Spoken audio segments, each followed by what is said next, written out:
This is every parent's nightmare and every child's fear. It's 1814 in the area we know as Walbridge. In Quinte West, a 5-year-old girl is hopelessly lost in the woods. Barefoot, lightly dressed. It's October. Will little Gaitry Ketcheson survive? Let's begin with Gaitry's grandfather, William Ketcheson, of Houghton, Yorkshire, England, born in 1759. He was a mere lad of 14 when he left his native shores accompanied by his sister Nancy. They landed in the New World at Norfolk, Virginia. 3 years later, when in 1776 the disaffected colonies declared their independence, young Ketcheson joined the British Army and was severely wounded in action. And in 1786, he came as an United Empire Loyalist who first planted the old flag in the soil of what 6 years after became Upper Canada. But this story is not about him, but about his granddaughter, Gaitry.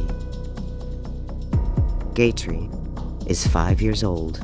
Her family was living in the 5th concession of Sydney, and on a random Saturday, she was sent on an errand to her sister's home, some miles distant. The forest intervened, and when darkness approached and she had not returned, the parents became alarmed and initiated a search, but alas, no answer greeted their call, as it was evident that Gaitry had wandered from the trail and was lost. Several scouts and hunters were engaged, and for miles around the woods they searched. But the night was dark, and to add to the difficulty, a storm of rain and hail set in. On Monday, every settler in the neighborhood turned out to assist, to no avail. Day by day, more people joined to search.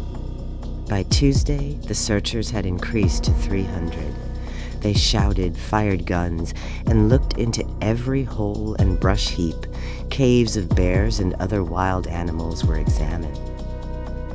On Friday, runners were sent up and down the bay to call for help to find the body, as it was supposed by them that the child must be dead.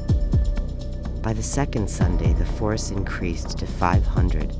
They organized into squads and scoured the forest in every direction, but their efforts were unavailing. Until around 3 o'clock of the 8th day, just as they were about to abandon the search, the child was found, alive. The joyful news was proclaimed by shouts that made the forest ring with a glad acclaim. Gaitry had wandered 8 days in the forest and had subsisted on wintergreens. The nights were cold and she was barefooted and thinly clad. One night an animal of some kind lay upon her cold feet, and lest it might kill her, she was afraid to stir. Just before she was found, she had lain down to die, having previously repeated a verse she had learned of her prayers. She was reduced to a skeleton, and it was some time before she fully recovered from the terrible experience.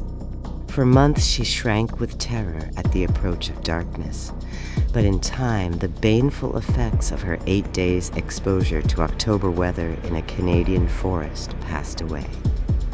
She grew into strong and vigorous womanhood, marrying twice and living into her 80s.